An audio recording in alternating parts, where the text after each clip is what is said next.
ಒಬ್ಬಂಟಿಯಾಗಿ ಈಜುವಾಗ ದಡ ಸೇರಲು ಬಂದಂತ ಹೃದಯ ದೇವತೆ ನೀನಾಗಿರುವಾಗ ನೀನು ಹೇಳಿದ ಮಾತು ಒಂದು ವೇಳೆ ನಿಜವಾದರೆ ಈ ಹೃದಯದ ಮಿಡಿತವು ನಿಂದು ಹೋಗಿ ಬಿಡುತ್ತದೆ ರೂಪ. ಅಷ್ಟೊಂದು ದೊಡ್ಡ ಮಾತನಾಡಿದ್ರು ಎಷ್ಟೇ ನನ್ನ ಜೀವದ ಗೆಳೆಯ ಅಂದ್ರೆ ಅದು ನೀನೆ. ಈ ನನ್ನ ಜೀವದ ಗೆಳೆಯ ಇಲ್ಲದೆ ಹೋದ್ರೆ ಈ ನಿನ್ನ ಜೀವದ ಗೆಳತಿ ಉಳಿಯಲು ಸಾಧ್ಯವಿಲ್ಲ. ಎಂತ ಮಾತನ್ನು ಹೇಳುತ್ತೀಯಲ್ಲ ರೂಪ.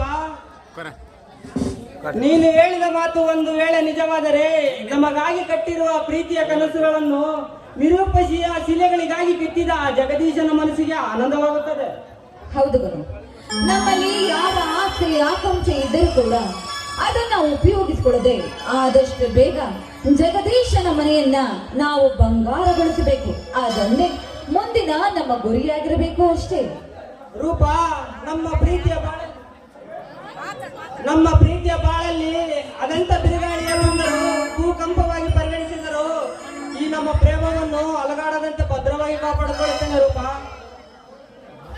ನೋಡಿ, ನಿಜ ಹೇಳ್ಬೇಕು ಅಂದ್ರೆ ನೀವು ನನಗೆ ಸಿಕ್ಕಿದ್ದು ಪೂರ್ವ ಜನ್ಮದ ಪುಣ್ಯ ಅಂದರೂ ಕೂಡ ತಪ್ಪಾಗುವುದಿಲ್ಲ. ಈ ನಿಮ್ಮ ಪ್ರೀತಿಯ ನೆನಪುಗಳು, ಸವಿ ತುಂಬಿರುವ ನೆನಪುಗಳು ನನ್ನ ರಕ್ತದ ಕಣ ಕಣದಲ್ಲಿಯೂ ಕೂಡ ತುಂಬಿ ತೋರಿಸ್ತಾ ಇದೆ ಗೊತ್ತಾ. ನನಗೂ ಅಷ್ಟೇ ರೂಪ.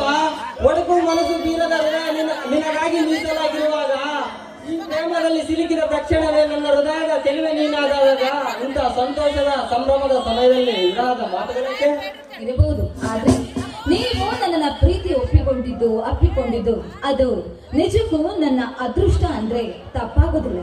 ಈ ನಿಮ್ಮ ಪ್ರೀತಿಗೆ ನಾನು ಯಾವತ್ತೂ ಕೂಡ ಎರಡನ್ನ ಬಗೆಯುವುದಿಲ್ಲ. ಆಯ್ತೇನು? ಅದೃಷ್ಟ ಎಂದು ಹೇಳಿ ನನ್ನನ್ನು ಮೇಲಕ್ಕೇರಿಸಬೇಡ ರೂಪ. ಏಕೆಂದರೆ ನಾನು ಒಬ್ಬ ಪ್ರೇಮಿ. ಈ ಪ್ರೇಮದಲ್ಲಿ ಅಮಲಿನಲ್ಲಿ ಉಸಿರಿನಿಂದ ಬದುಕುತ್ತಿರುವನು ನಾನು. ಇಲ್ಲದೆ ತುಂಬಿಲ್ಲ, ಭೂಮಿ ಇಲ್ಲದೆ ಆಕಾಶವಿಲ್ಲ, ನೀರಿಲ್ಲದೆ ನೆಲೆ ಇಲ್ಲ, ಈ ನಿನ್ನ ಪ್ರೀತಿ ಇಲ್ಲದೆ ಈ ಜೀವವಿಲ್ಲ ಗೆಳತಿ.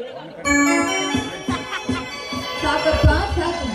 ನಾನೇನಾದ್ರೂ ಒಂದು ಹೇಳನ್ನೇ ಬಿಟ್ರೆ ಸಾಕಲ್ವಾ? ಅದನ್ನೊಳ್ಳೆ ಕವಿಗಳಂತೆ ವರ್ಣನೆ ಮಾಡೋದಕ್ಕೆ ನಿಂತ್ಕೊಂಡ್ಬಿಡ್ತೀರಾ? ಇರಲಿ ಬಿಡು ರೂಪ. ಇನ್ನು ನಮ್ಮಿಬ್ಬರಲ್ಲಿ ಅಡಗಿರುವ ಪ್ರೀತಿಯನ್ನು ಹೃದಯದ ಕಪ್ಪಿ ಚಿಪ್ಪಿನಲ್ಲಿ ಇಟ್ಟುಕೊಂಡು ಕಾಪಾಡಿದ ಪ್ರೀತಿಗೆ ನಾನು ಹುಚ್ಚನಾಗಿ ಬಿಡುತ್ತೇನೆ. ಅದನ್ನು ನೀನು ಬಂದು ಸ್ವಚ್ಛ ಮಾಡಬಾರದು ನನ್ನ ಗೆಳತಿ. ಓಹೋ, ನನ್ನ ಪ್ರಿಯತಮನಾದ ಕಸನ್ ನನಗಾಗಿ ಇಷ್ಟೊಂದು ಪ್ರೀತಿ ಅಂದ್ರೆ ನಾನು ಇಲ್ಲ ಅಂತಿಲ್ಲ. ನನ್ನ ಮಾತಿನಂತೆ